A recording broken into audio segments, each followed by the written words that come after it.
Muy buenas, amables televidentes. El conversatorio de la Fundación Institucionalidad y Justicia del día de hoy cuenta con, yo diría que la luminosa presencia de José La Luz, comunicador, periodista, en fin, diputado en esta ocasión. Así es.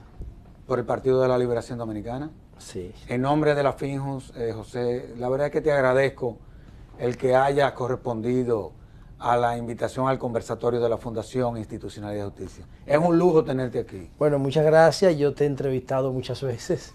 Ahora Ahora estoy en el rol opuesto, pero realmente me siento muy agradecido de estar aquí porque esta es una institución que contribuye permanentemente con el fortalecimiento institucional del Estado de Derecho. Así es. Que debe ser la mayor aspiración de los que tenemos el compromiso de cimentar nuestra sociedad en ideas, en normas, en principios, en derecho, en valores positivos. ¿Por qué no ha dado tanta brega fortalecer el bendito Estado de Derecho? Vimos que recientemente un diagnóstico que se publicó de cientos y tantos países, quedamos el número 83, cuando aquí se han hecho reformas institucionales, no todas, pero se han hecho muchas que han tenido un impacto en todo lo que tiene que ver con el fortalecimiento institucional del Estado. Porque todavía aquí las clases sociales, élite, dominante, no se han cohesionado, no piensan como tal.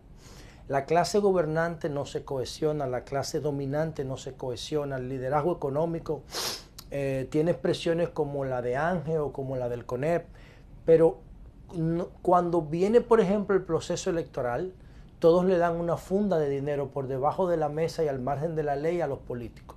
Y ahí se rompe la posibilidad de la institucionalidad del país. Entonces, hace falta que los grupos líderes de la República Dominicana se sienten a pactar la sociedad que quieren. Claro. Esa es la clave. Sin embargo, tú vienes haciendo política desde hace muchos años. Tú eres un político. Sí. Porque te formaste para eso. Muchas veces cuando uno ve los niveles de formación de gran parte de quienes hacen política, no tienen la formación que tienes tú. Esa es la realidad. O sea, tú eres un político atípico.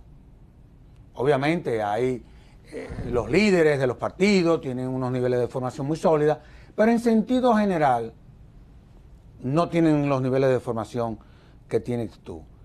¿Qué ha pasado, por ejemplo, a lo interno de los partidos, que las escuelas de formación política desaparecieron? Bueno, es la época en que estamos viviendo. Era una cultura política hasta 1990, correcto, basada en ideologías de izquierda y de derecha que surgieron después de la Segunda Guerra Mundial, duraron hasta 1990, 45 años. Aquí se extendió un poco el proceso, pero recuerda que a partir de 1990, cuando se produjo el Pacto por la Democracia, ya en la República Dominicana empezaron a cambiar las reglas del juego político.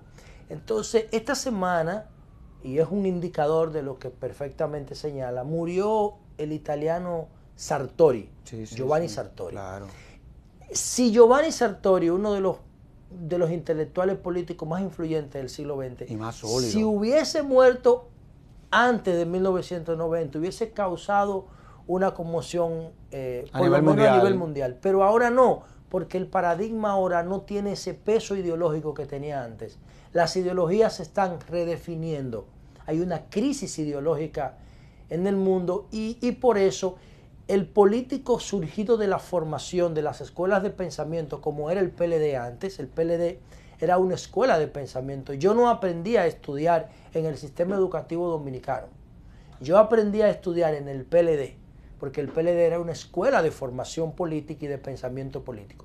Y eso está en crisis, pero es una contradicción, porque ahora es que vivimos en una sociedad del conocimiento. Eso es lo que yo no entiendo. Entonces, por eso hay que le venga a faltar contenido, por ejemplo, al sistema político dominicano cuando la corriente es precisamente el componente educativo. Yo eso no lo voy a entender nunca. Y ahora, por ejemplo, para que tengas una idea de lo que estamos hablando, en los últimos 2 años, la sociedad actual generó más información que toda la información que había generado la humanidad desde que se fundó hasta ahora. No, y es verdad. Entonces, el volumen de información te desafía, te obliga a tu formarte para que puedas gestionarla con eficiencia. Tú seguro viste un documental que se dio en Discovery.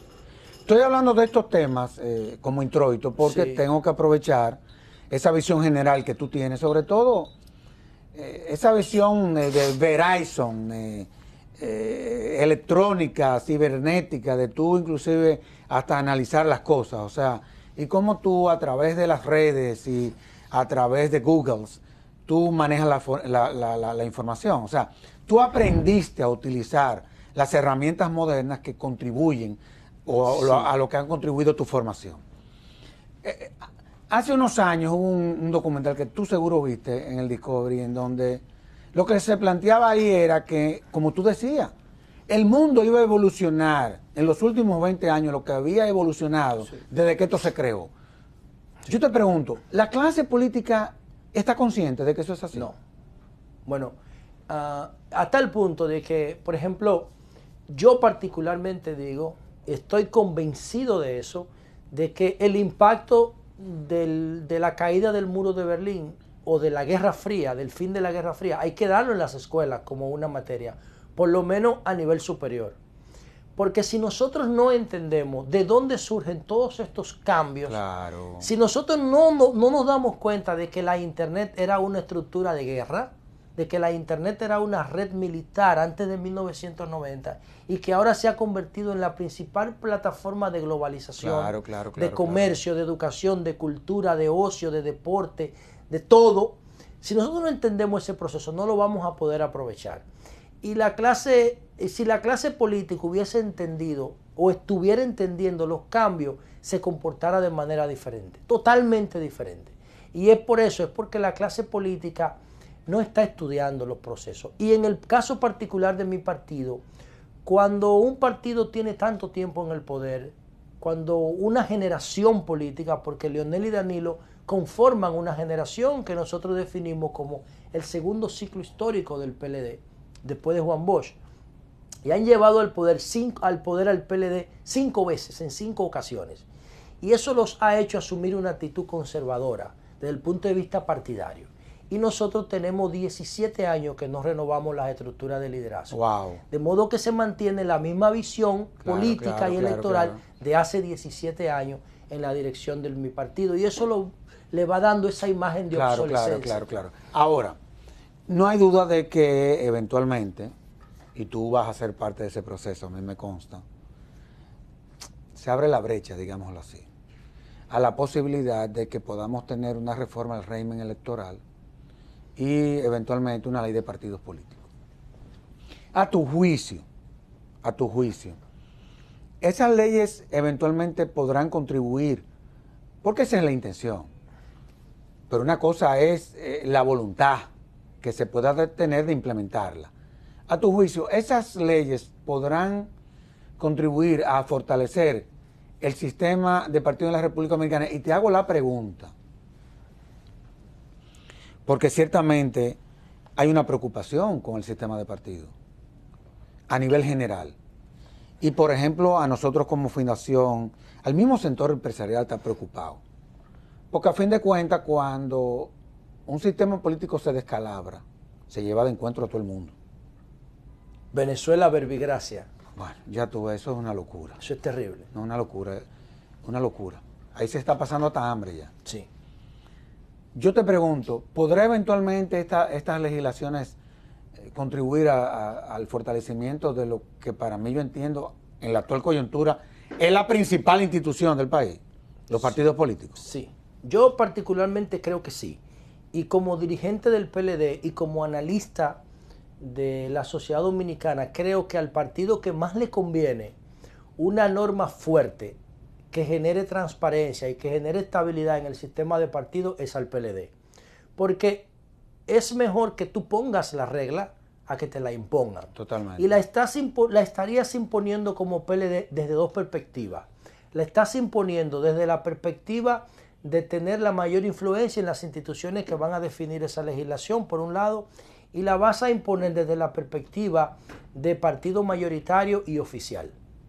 O sea que si hay un ambiente propicio para que el PLD genere un marco jurídico partidario en la República Dominicana es ahora, porque si no lo hace ahora, luego se la van a imponer las leyes. Yo no entiendo cómo el PLD no ha promovido una ley de partidos políticos o un código, porque hay que incluir el financiamiento electoral. Claro, también. Totalmente, claro. Ahora, yo particularmente pienso que cualquier esfuerzo, y se lo digo a ustedes como sociedad civil y se lo digo a todos los sectores que están preocupados por la transparencia, yo estoy convencido de que la fuente de toda la corrupción y la debilidad institucional en República Dominicana es el financiamiento electoral. Totalmente. ¿Ves que volvemos donde empezamos ahorita? Totalmente. Entonces, en la medida que nosotros cerremos las brechas del financiamiento clandestino, nosotros vamos a generar una serie de brechas consecuentes de corrupción. Y la mayoría de sectores oportunistas que se acercan a la política para hacer fortuna a través de las elecciones y de los puestos públicos se van a retirar si no ven atractivo. Claro. Entonces, el sistema político electoral dominicano permite que una persona invierta 100 millones de pesos en una candidatura a diputado. Cuando si tú sumas el promedio de 200 mil pesos que vas a ganar, lo sumas por 12 y luego lo sumas por 5 años, no te llega ni a una décima parte de lo que estás invirtiendo. Entonces la lógica más simple te dice, ¿y cómo es posible que tú inviertas 100 para sacar 7? Claro. ¿Me explico? Totalmente. Entonces, ¿por qué lo hacen? Porque saben que tienen la posibilidad, hay los espacios suficientes para rentabilizar su inversión. Entonces tenemos que identificar esa brecha primero y cerrarla. Y lo otro, el botín electoral. O sea, no puede ser posible que por el hecho de yo ser funcionario público, yo tenga la potestad de gastar con discreción una cantidad de dinero. Es que es una locura. Es una locura. Eso hay que fiscalizar. Y hay una realidad, y entonces lo hacen de una manera tan evidente que no hay duda de que muchas veces eso es cultivo para propiciar desórdenes, en fin. Ahora, eso es una cosa terrible. O sea, los líderes de República Dominicana, del PRM, del Partido Reformista, del PRD, del PLD, incluso los pequeños, porque no se quejan, entienden que hay que gastar 5 mil millones de pesos para ganar unas elecciones. Eso es una locura. Eso es una locura. Ahora, una cosa son los sistemas políticos, que sabemos ya cuál es su problema. Por otra cosa son, muchas veces, los modelos políticos que se instalan. Tú sabes que en América Latina, no hablo exclusivamente de la República Dominicana, porque parecería que son modelos que se reciclan, o sea, que existen en otros países, Bueno, el caso Odebrecht es una evidencia de que lo todos los sistemas políticos funcionan igual. Son permeables. Son permeables. Ahora bien, cuando tú analizas, por ejemplo, informes del Banco Mundial, hay un informe bueno, muy crítico, pero no solamente para el sistema político, sino también para todos los sectores de la vida nacional, que se llama, o es sobre el rentismo, que existe los niveles de rentismo en la República Dominicana. Cuando tú lo lees, tú te encuentras con que evidentemente el informe define el modelo político dominicano como clientelar. No populista, sino clientelista. Tú sabes que son diferentes. Sí, claro, son diferentes. Nosotros no hemos llegado a ese populismo que hubo en Centroamérica. No. Somos clientelistas, eso es una verdad, porque es un Estado clientelar, asistencialista. ¿Cómo vamos a poder desmontar eso? Bueno, yo sé que nos va a coger muchos años. Bueno, pero ¿cómo comenzar a desmontar cuando eso? nosotros cerremos la brecha de la corrupción electoral, no vamos a necesitar la clientela. Porque todo está conectado. Claro. ¿Y qué es lo que ocurre? Bueno, que la clase política sabe que del padrón electoral de los que están inscritos, ellos tienen un control. Tienen más de 4 millones de personas que están vinculadas a los partidos políticos. Entonces tú tienes el caso de partidos que en Alemania, por ejemplo, que tienen unos 80 millones de habitantes, tienen los partidos grandes, el Partido Verde creo que tenía, la última vez que vi la estadística, tenía 50.000 militantes. Nosotros tenemos Nosotros tenemos 10.5 millones de personas y el PLD tiene casi 2 millones. El PLD tiene el 20% de la gente impresionante inscrita. Eso no significa que todos militan y que todos votan y que todos participan. No, pero simpatizan. Pero los tiene captados, o sea, los tiene a la vista. Entonces, el PRM quisiera tener 4 millones. Ay, Dios mío. Porque la economía dominicana todavía no es fuente de movilidad social. No, eso es así. Es a los través partidos políticos sí. Es a través de los partidos políticos que diversas capas de la sociedad pueden ascender socialmente y los partidos aprovechan eso. Los partidos aprovechan eso. Obviamente, ¿por qué la gente ve en los partidos esa posibilidad de movilidad social? Por lo que hablábamos ahorita. Claro. Entonces tú creas redes de poder por ahí que no están fiscalizadas y fácilmente, te pongo un caso ilustrativo. Un guardia, un miembro de la Fuerza Armada inicia hoy su carrera militar en Santiago y otro la inicia aquí en el centro del poder. Dentro de 10 años, el que la inició en Santiago sigue siendo raso o cabo y el que está aquí es por lo menos el capitán o coronel. Entonces, es una realidad. Entonces se monta en la estructura de los partidos políticos y de repente le basta con ser chofer de un funcionario para ser capitán o mayor o las coronel. relaciones. ¿Quién sabe? Las relaciones. Eso es parte de la estructura clientelar. Sí. Ahora, yo quería tratar este tema porque ciertamente el modelo político, y este es otro tema que tú manejas muy bien, impacta en todo lo que tiene que ver con el tema de la seguridad. Sí, así es. Eso es una realidad. Sobre todo porque muchas veces no se siente esa voluntad política que debe de darse desde el Estado para someter al orden a una sociedad. Porque eso tiene un costo político. Tiene un costo político. Pero altísimo. ¿Cómo tú ves eso? Y tú has hecho propuestas, unas que tú has entendido que pueden ser con la aprobación de normas, pero también otras que tienen que ver con el diseño de políticas públicas, digámoslo así. Y tú sabes que el tema de la seguridad nos está dando en la madre. Hay mucha especulación también alrededor de todo esto, pero es una realidad.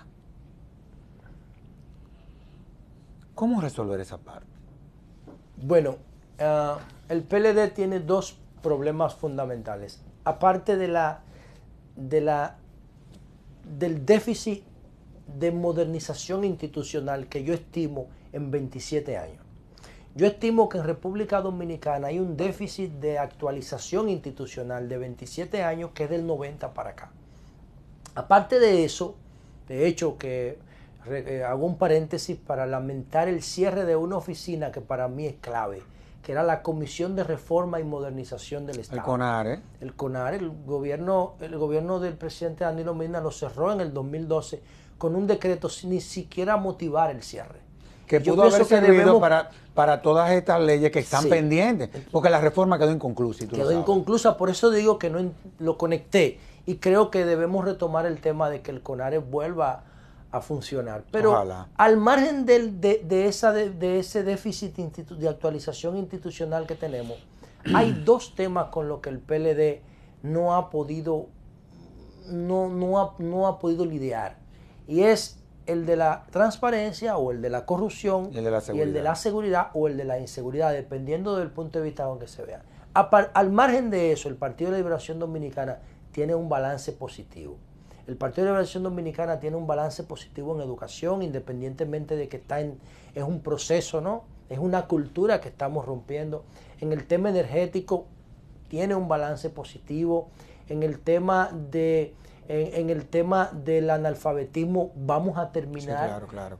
Con los niveles que establece mínimos que la ONU requiere para declararnos libres de analfabetismo.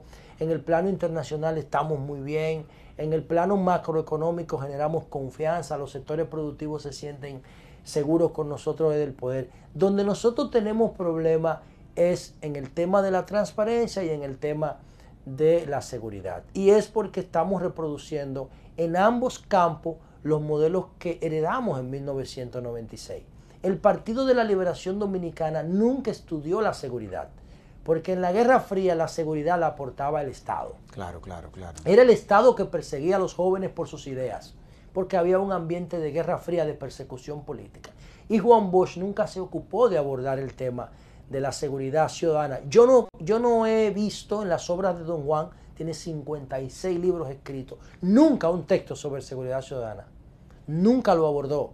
Entonces, ¿por qué no lo abordó? Porque no era un tema de trascendencia en esa época. De modo que todos los fenómenos delincuenciales que estamos administrando deben tener 27 años o menos. Son nativos, son producto de la nueva sociedad. Sí. Y al PLD esto lo ha sorprendido. Hasta la modalidad del crimen cambió. Sí, todo. O sea, antes del 90 a nadie lo atracaban por un celular, porque los celulares simplemente no existían. No. Entonces, el PLD reprodujo los modelos de seguridad que encontró. Fueron diseñados por Trujillo y por Balaguer. Y la sociedad demanda un nuevo enfoque de seguridad basado en la realidad actual.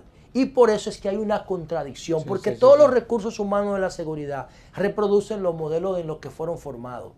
Y nosotros tenemos que darnos un nuevo modelo de seguridad. Y eso es una ruptura, no una continuidad. Y como es una ruptura, va a generar mucha resistencia.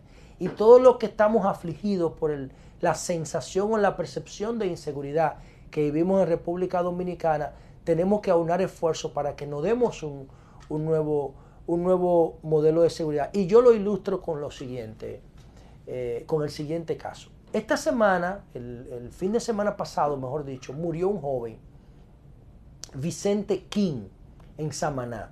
Era un prospecto de los Cachorros de Chicago. Había sido firmado hacía 19 días por los Cachorros de Chicago con un bono de $50,000. Tenía todas las herramientas para convertirse en una superestrella. Manejando una motocicleta de las que utilizan para echar carreras clandestinas, murió en la carretera Las Galeras Samaná. Bueno, ese es un indicador que refleja el liderazgo mundial que tiene la República Dominicana en muertes por accidentes de tránsito. 29.3 por cada 100,000. La media latinoamericana es de 17. La media en Europa es de 10.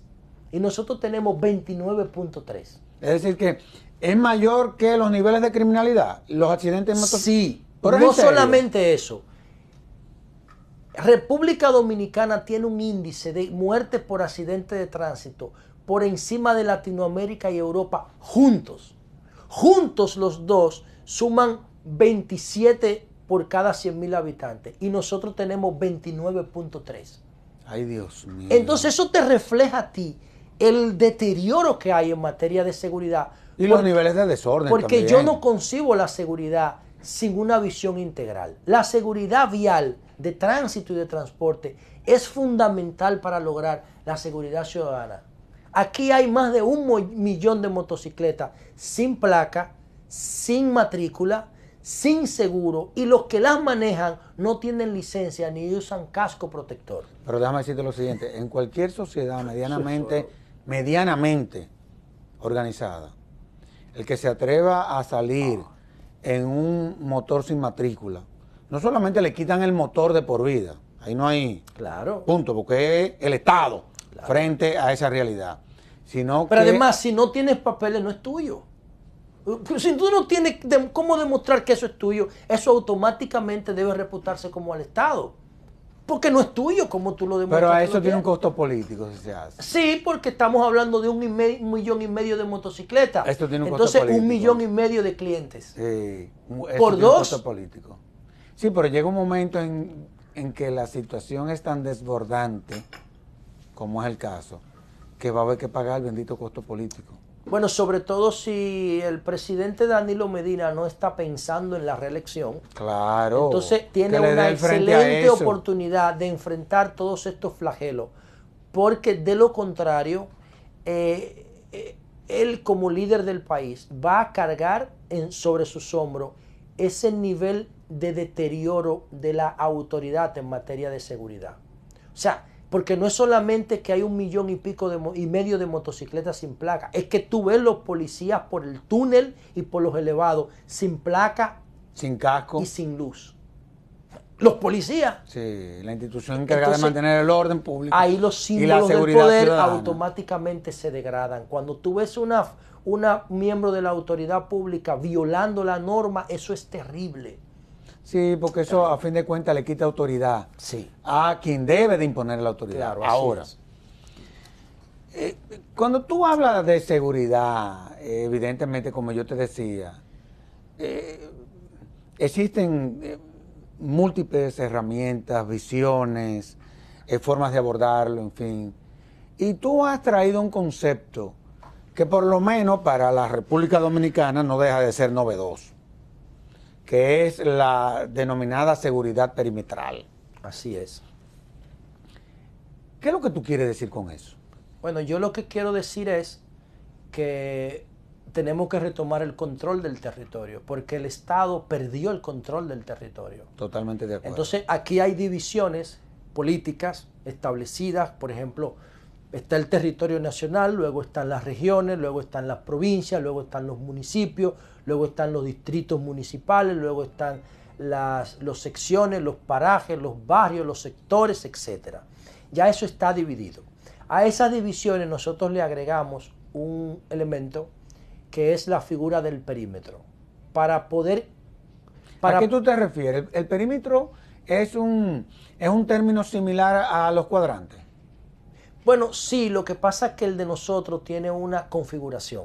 Como o sea, por ejemplo, no es solamente el perímetro, no es el área que delimita el entorno de un territorio. No, eso no es. El perímetro tiene una configuración. Por ejemplo, nosotros no iniciaríamos ningún perímetro si nosotros no tenemos un estado de situación de ese perímetro. O sea, un estado inventarial, un censo del perímetro. Claro. Entonces ya el tamaño del perímetro va a depender de lo que nos diga. No es fácil, ¿eh? Eso es fácil. ¿Es fácil? Sí, es fácil porque todo está hecho. Es simplemente gestionarlo de manera distinta. Pero como has dicho tú, los perímetros están ahí. Te pongo un caso. Vamos a ver. Villajuana. Tú tienes el caso de una calle que se conoce popularmente como La 20. Sí.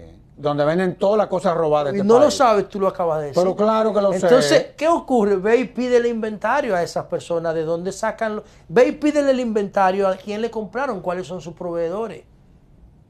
Entonces, es que la sociedad no quiere mirar para allá. Y mira, eso lo puede hacer perfectamente. Dentro de un perímetro tú tendrías control. Si Villajuana estaría dentro de un perímetro de seguridad perimetral, no, ya te entendí. De todo eso. No, y además el Estado cuenta con las herramientas para dar ese paso. Pero además, tienes que tener en cuenta lo siguiente. Los que venden en Villajuana difícilmente salen a buscar retrovisores o tapabocinas para la calle. Son los que se los roban, que lo llevan allá. Claro. Entonces, por el perímetro, tú lo verías entrando con ellos en la mano. Ahora. No, pero espérate, porque tú dejas a uno pensando.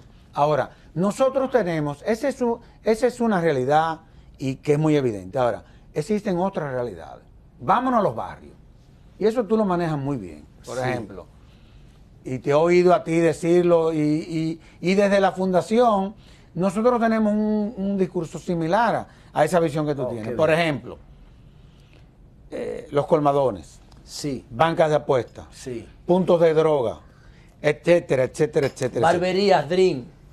No, oye, es un verdadero campo de concentración, en donde, y a lo que están sometidos quienes viven en esos barrios. Esa es una realidad. ¿Cómo no desmontar?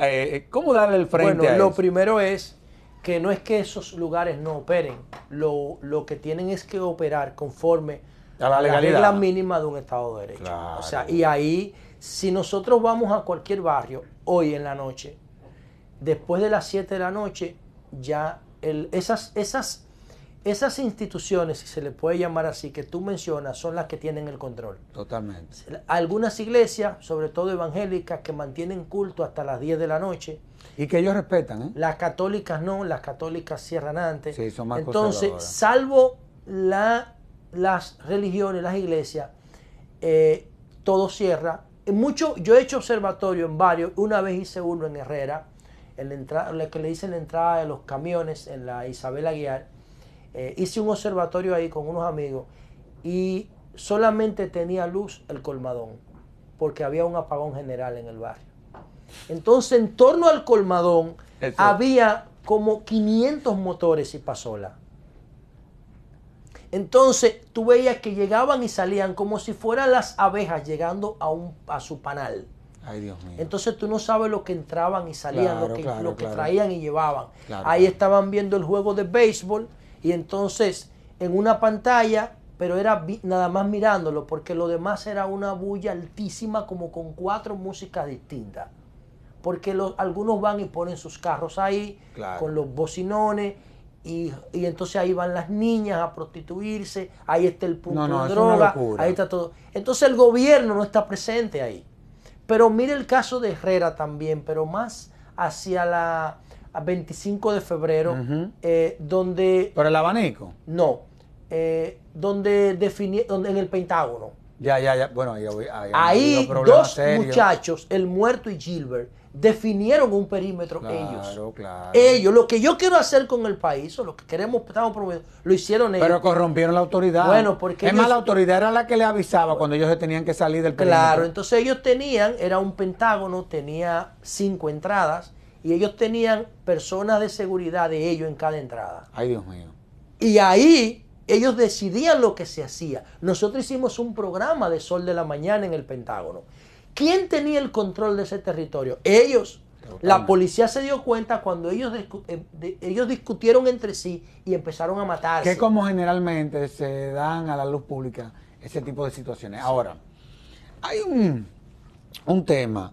Obviamente que uno tiene que tener una visión general del tema de la seguridad. Y muchas veces uno percibe, aunque he visto que por lo menos a través de los medios de comunicación, uno ve la foto de el ministro de Interior, el jefe de la policía, instituciones que han conformado una mesa, la mesa de seguridad. Yo he visto en tu propuesta, y tú lo has denominado como la mesa de gestión. ¿Por qué de gestión? Bueno, lo que pasa es que en el diagnóstico que nosotros hemos hecho de seguridad perimetral, que es hipotético porque no tenemos los recursos ni la autoridad para validar esas hipótesis, nosotros hemos identificado 25 indicadores que generan la inseguridad. ¿Pero es en serio? 25.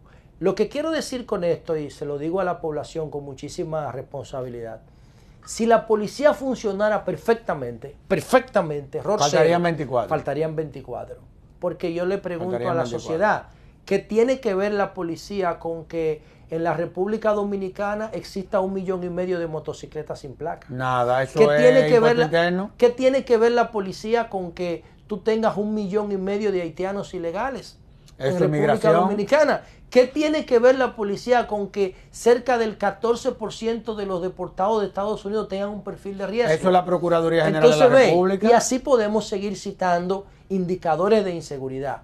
Entonces, la mesa de gestión de seguridad es igual que el perímetro, se conforma con la información que surge del inventario, del censo del perímetro. Bueno, entonces lo que queremos decir con esto es que si en un perímetro nosotros encontramos un brote de embarazadas adolescentes o encontramos un brote de dengue o de criadero de mosquitos, esa mesa va a tener una configuración distinta al perímetro del Piantini, donde lo más probable no encontremos un brote de embarazadas adolescentes. ¿Por qué? Porque en el primer quintil, en el quintil más pobre de la población, la tasa de natalidad anda abordando el 3.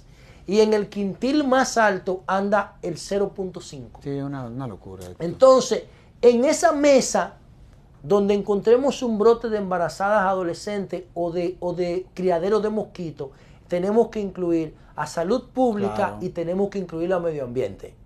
Pero lo más probable en el inventario, cuando nosotros hagamos el censo del perímetro, nos vamos a dar cuenta de que hay 300 o 400 jóvenes, niñas y niños, jóvenes, hembras y varones, que no trabajan ni estudian. Entonces pudiera ser que de esos que no trabajan ni estudian, si nosotros ponemos un módulo de Infotep, entonces ellos nos ayuden a eliminar criaderos. Oye, es un plan de gobierno. Nos ayuden a eliminar criaderos y nosotros podamos pasar de esos pasivos demográficos a convertirlos en activos demográficos. en trabajadores comunitarios. Y eso se puede hacer simple porque yo no estoy alterando las funciones del Infotep ni de obras públicas. La única diferencia es que ellos vendrían a trabajar al perímetro. Claro. O sea, es una visión de descentralización terrible, porque revolucionaria, porque ya el joven no tendría que ir a Infotep a esperar que se abra una plaza de estudio, sino que somos nosotros que vamos a identificar la necesidad y lo vamos a formar para la necesidad. ¿Entiendes? Y una visión global, de conjunto. Y ahí estaría, entonces nosotros trabajaríamos los indicadores de la inseguridad con un criterio preventivo. Del mismo modo nos vamos a dar cuenta de las motocicletas que están sin placa. Del mismo modo nos vamos a dar cuenta de la compraventa que compra los efectos robados. Del mismo modo nos vamos a dar cuenta de las tiendas de celulares que venden celulares robados. Del mismo modo nos vamos a dar cuenta del policía que ganando 10,000 pesos anda en una BMW X6. Claro. O sea, esa mesa de seguridad es para trabajar de manera preventiva los indicadores de la seguridad y poderlos gestionar in situ, en la misma instancia. Ahora, es interesante lo que tú estás planteando, porque uno a veces ve cómo los problemas se abordan no por sus causas, sino por sus consecuencias. Sí. Eso por un lado. Y por otro lado, por ejemplo, el tema de los adictos. Sí. Que muchas veces vemos que se tratan desde el punto de vista criminal, cuando es un tema de salud pública. De salud pública. ¿Cómo tú ves eso? Porque también estamos hablando de más de 300,000. Me da miedo hablar de ese tema. Es que es complicado. Porque en el año 2000... Es complicado. En el año 2010, hace 7 años, en el año 2011, 2010, no tengo el dato fresco porque lo manejé hace un tiempo, Vincho Castillo dijo, cuando era presidente del Consejo de Drogas, que en República Dominicana había 38,000 puntos de droga. Bueno, ¿por qué yo le di la razón al doctor Vincho Castillo cuando dijo eso? Porque en el barrio donde yo me crié, a principios de la década de los 90, había más de 20 puntos de droga. ¿En serio? Sí, yo estoy absolutamente seguro de eso. Bueno, por mi casa hay una muchacha, hija de un haitiano que tiene un colmado, que tiene 28 fichas por droga. Ay, Dios mío. Ahí es que viven los que mataron a la señora Yapol, los que provocaron la muerte de la señora Yapol. Ay, Dios mío. Ahí, en la Respaldo 19. Ahí era que vivían los que mataron a la muchacha de la Asociación Nacional de Ahorros y Préstamos, porque le arrebataron la cartera y ella se resistió. Eso hace como 5 años. Ese muchacho que le hizo los disparos porque ella no quería soltar la cartera, vive en el mismo lugar que donde viven los que provocaron la muerte de la señora Yapol. Entonces, Vincho dijo que había 38,000 puntos de droga. Ahora deben andar por los 70,000. Entonces, hay una economía de la droga. Claro, hay una economía del microtráfico y del narcotráfico soportada en la debilidad institucional, en la corrupción de las instituciones de seguridad. Entonces, según mis cálculos, el microtráfico mueve unos 30,000 millones de pesos al año en los barrios. Según los cálculos de seguridad perimetral. Entonces, si el gobierno va a abordar ese tema con responsabilidad, tiene que buscarle una alternativa a la economía de la droga. Una ventaja que tenían Gilbert y el muerto en el Pentágono de Herrera era que cuando a la señora le faltaban 300 pesos para completar el pagaré de la casa, se lo daban. Cuando la señora no tenía para comprar el gas, ellos se lo compraban. Cuando no había desayuno para mandar los niños a la escuela, ellos se lo daban. Había una estructura. Entonces, cuando había que esconder la droga en una casa que no estuviera vinculada al narco, se dejaban que la escondieran. Entonces, esos espacios sociales que el gobierno abandona, los toma el crimen. Claro. Y eso se va volviendo cultura. Y se va haciendo un maridaje entre el crimen y la comunidad. Y ya va echando raíces. Mientras más tiempo nosotros tardemos en abordar esa problemática, se va a poner más compleja, se va a volver peor. Entonces, en cualquier escenario que el gobierno quiera abordar con determinación el tema del microtráfico sabe que tiene que buscar al menos 30.000 millones de pesos para suplir esa economía de la droga, para suplir los espacios que ha ido llenando la economía del microtráfico y del narcotráfico en los barrios de República Dominicana. José, vamos a hacer una pausa y de inmediato volvemos con nuestro excelentísimo invitado.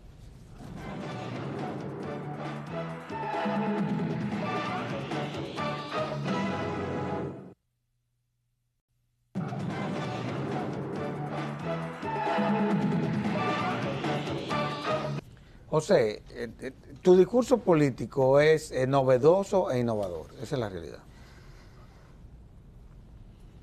Y tú has introducido un término que a mí me gustaría, aunque tú has hablado mucho de eso, pero en el marco de esta conversación que hemos tenido, que tú me lo planteas aquí, que es el gobierno electrónico.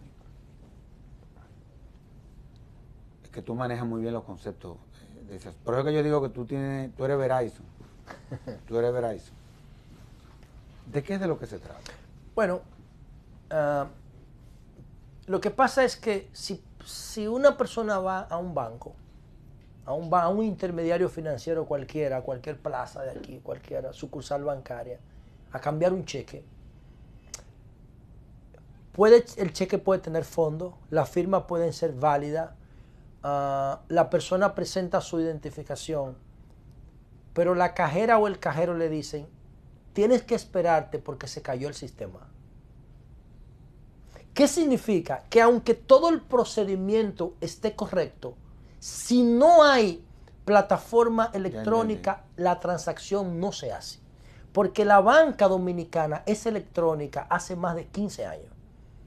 Entonces nosotros tenemos una banca eficiente. No, eso funciona. Entonces, es una de las más modernas del mundo. Nosotros tenemos el sistema de pago del Banco Central, es utilizado por Centroamérica. Es impresionante. Entonces, así como el sistema de pago del Banco Central es eficiente, inclusive es un modelo internacional, el sistema de pago nuestro, así yo quiero que el gobierno sea eficiente. Claro. Entonces, todos los procesos, en mi forma de ver la sociedad, tienen que correr electrónicamente porque la tecnología es transparente por naturaleza. Todo lo que se hace en un sistema electrónico deja rastro. Entonces, sobre todo lo que tienen que ver con contabilidad, los sistemas contables electrónicos. Sí, es que no hay forma de lo que tú entraste ahí sacarlo. No, y la visión que yo tengo es que algún día la sociedad, yo pueda convencer a la sociedad de que nosotros desarrollemos un data center nacional. Danilo Medina en el 2012 estaba promoviendo un libro que se llama El misterio del capital, de un peruano apellido de Soto. Bueno, lo que dice de Soto es que hay que tratar de convertir en activo de capital todas las propiedades. Si de repente tú tienes un solar que el Estado te lo dio hace 30 años pero no tiene título, tú no eres sujeto de crédito con ese activo. Entonces él decía que había que legalizar, que bancarizar a todas las personas y a las propiedades para que pudieran ser sujetos de crédito. Esa es una teoría que posiblemente le dé un Nobel de Economía. Sin embargo, él plantea para poder hacer esa reforma que haya sistemas de información inteligente. El gobierno electrónico yo lo concibo como un data center nacional donde todas las informaciones viertan sus procesos. Que haya una capa demográfica, que haya una capa de registro civil, que haya una capa educativa, que haya una capa de salud, que haya una capa de servicios financieros, que haya una capa de servicios jurídicos y que todas las acciones públicas de los ciudadanos estén depositados ahí. ¿Qué significa eso? Que si un estudiante de Puerto Plata quiere un certificado de octavo o de bachillerato, no tiene que coger una guagua en Puerto Plata y venir al Mesito o al Ministerio de Educación a gastar 2.000 pesos en pasaje y a perder 2 días del trabajo, porque nunca lo consiguen en el primer intento. Entonces, desde Puerto Plata o desde África, simplemente con su ID, que yo aspiro a tener una cédula inteligente alguna vez, pueda entrar al Data Center Nacional y con su información la pueda compartir, la pueda imprimir, pueda hacer lo que quiera, la pueda revisar, la pueda consultar y eso simplemente va a hacer de nosotros una sociedad mucho más eficiente, más eficiente y mucho más transparente, porque todo el que entre a ese sistema va a entrar con un procedimiento y con unos códigos de seguridad, y la sociedad va a saber quién entró y qué hizo en el sistema. No, y son cosas que parecerían que están muy lejos. Y ya... Bueno, la banca la tiene. Sí, ya... La banca la tiene. Y han sido exitosos. La banca la tiene hace 15 años. Ahora, hay un componente de transparencia que... Eso es terrible. Que es el que entonces, o a lo que entonces muchas veces nos resistimos. Ahí es que está el quid del asunto. Sí. Ahora, tú y yo hemos hablado de parte de lo que son tus ideas, propuestas, en fin. Pero yo quiero que... y nos quedan 5 minutos. Es increíble, tenemos 1 hora aquí hablando. Sí, se va rápido. Y se nos van a quedar todos los benditos temas. Vamos a tener que hacer otro programa. No, definitivamente que sí. Definitivamente que sí. Yo quiero ir al Congreso, del cual tú eres parte. Institución que yo respeto mucho. Trabajé ahí por 2 años. Y la verdad que ha sido una de las experiencias más fecundas. Hay una percepción de la ciudadanía como que ese congresista es ir al Congreso, está perdiendo el tiempo ahí. Sin embargo, los que tenemos relaciones con ese poder del Estado, que es el caso de Finjos, sabemos el trabajo a través de las benditas comisiones que se hace desde el Congreso Nacional. ¿Qué es lo que le pasa a ustedes con eso? Porque es que ustedes no tienen relacionadores públicos, es que ustedes no saben manejar la información. ¿Qué es lo que ha pasado? Que el Congreso no ha sabido comunicar las cosas que se hacen allá adentro. Bueno, precisamente hoy... Eso no tiene madre. Precisamente hoy tuve una reunión en la Comisión de Asuntos de Planificación del Congreso. Estuve con Lupe Núñez, el vicepresidente de la Cámara, y con Ito Bisonó, que es el coordinador de la Comisión de Planificación del Congreso. Y entonces estábamos hablando de nosotros después de Semana Santa abordar el tema de la imagen del Congreso. Yo tengo mucha preocupación con eso, porque nosotros contribuimos en parte a la mala imagen que tenemos, pero también heredamos muchas cosas. Por ejemplo, te voy a poner un caso que yo creo que es alarmante. Cuando Peguero Méndez era presidente de la Cámara, promovió una legislación aberrante, una legislación vergonzosa, donde se le permite a cada legislador tener 2 exoneraciones abiertas por cuatrenio. Estamos hablando de que nos estamos quejando de todas las exenciones y los subsidios fiscales. Pero los legisladores tenemos 2 exoneraciones abiertas. ¿Qué significa? Que yo puedo traer 2 Lamborghini de $500,000 en 4 años. Y eso impacta la imagen. Entonces, a mí me preocupa eso. Yo no las acepté ninguna. Me tocaba una hora. Pero tú te imaginas tú un Lamborghini. Primero tú no porque no es para eso, es para venderla. Pero la ley prohíbe venderla. No, pero las venden, entonces se quedan a nombre de ellos y se hace un contrato por detrás. Pero ¿cómo quien hace la ley que prohíbe que se haga ese tipo de operación, entonces la viola? Pero además, no solamente eso, Servio Tulio. Si una casa automotriz te da una garantía de 5 años con un vehículo, ¿cómo es posible que la ley entienda que tú necesitas 2 en 4 años? O sea, si tú compras un vehículo ahora, un vehículo de bajo presupuesto, te dan 5 años de garantía o 100,000 kilómetros. Ahora, ¿cómo es posible entonces que el legislador entienda que necesita 2 en 4 años? No, pero yo entiendo ya por qué necesita 2. ¿Por qué? Por lo que le cuesta llegar entonces a ser miembro del Congreso. Volvemos entonces al principio y esa es una contribución del Congreso a su mala imagen. Ahora, nosotros también heredamos un problema de mala imagen, producto de que el Congreso es el reflejo de toda la pugna política del país. Es el tendido. Es terrible. Pero yo creo que nosotros podemos, ahora por ejemplo, discutimos lo que había estado pasando en años anteriores, de que en Semana Santa se repartía dinero para habichuelas con dulce. Pero ya eso no lo va. Sí, no, eso se eliminó. No, de por Dios. Y con pequeños progresos así uno va contribuyendo. Sí, porque es un proceso. Es un proceso. De tú ir desmontando cosas. Pero sí, honestamente hablando te lo digo. Porque parecería que la FIJO se ha convertido en la vocera de las cosas positivas que hace el Congreso de la República.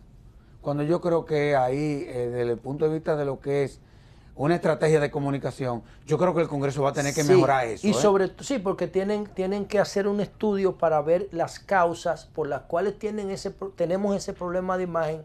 Yo estoy trabajando en eso y entonces empezar, una vez que tengamos los resultados, a trabajar en esos resultados para mejorar. Por ejemplo, en el área de lo que es los mecanismos para consensuar leyes, yo como fundación no tengo queja con el Congreso, ¿no? No, es que yo las veces que he entendido que debo de ser parte de un proceso de debate, lo entiendo en el Congreso, aparte de que me han recibido, yo te diría que un alto porcentaje de las propuestas que uno hace se la cogen. No, y mucho. ¿Esa es la realidad? Sí, el tema está en lo que decíamos, o sea, también hay que ver cuando un legislador, no importa que sea diputado, sino un legislador genera un ruido innecesario. Eso afecta la imagen de la colectividad. Eso afecta la imagen del cuerpo del Congreso y eso tenemos que trabajarlo. Pero uno también, yo creo que como sociedad no puede tener una visión homogénea de quienes conforman un órgano. El problema son silogismos. Yo soy tengo mucho cuidado con ese tipo de cosas. Otra cosa, por ejemplo, yo no soy senador, pero si yo fuera asesor de comunicación de los senadores, yo le dijera a ellos que quitaran ese barrilito. Porque si ese barrilito es para políticas sociales y ellos son los que discuten con nosotros el presupuesto de 700 mil millones de pesos, que se le asignen. Ellos simplemente tienen que decir, miren, para yo no tener que bregar con barrilito, asígnenme a mi provincia o a mi comunidad lo que yo tengo asignado para el barrilito. Y yo lo voy a fiscalizar. Que el artículo 94 de la Constitución establece eso, la fiscalización. Pero acuérdate que en la reforma lo trabajamos para precisamente desmontar eso. Entonces, eso del barrilito afecta la imagen del Congreso, no de la Cámara, no del Senado, de los legisladores. La mayoría de la gente, yo les tengo que explicar que nosotros no tenemos barrilito, porque los diputados no tienen eso, pero la gente percibe como que es todo el mundo. De esa visión clientelar que se exige, y otra cosa por último, desde la sociedad. Y es un proceso, porque una vez me dijo Reinaldo que el barrilito era una forma de acabar con la mafia de las fundaciones fantasmas. Bueno, pues ya. Oye, eso, Bueno, mira, está bien. Sí, pero como ya hemos agotado eso, ya también que se acabó, ahora lo que hay que desterrar. Así es. José, en nombre de la Fundación te agradezco. La verdad, hiciste un programa brillante, o sea, fue una lluvia de ideas la que... Y no hablamos de revisión de patrimonio. No, pero espérate, porque a fin de cuentas quedamos y tú hiciste el compromiso aquí de que tú vas a volver. Así es. Gracias. No hay problema. Y a ustedes, amables televidentes, les decimos hasta la próxima, en donde estaremos un nuevo conversatorio de la Fundación Institucionalidad y Justicia. Hasta entonces.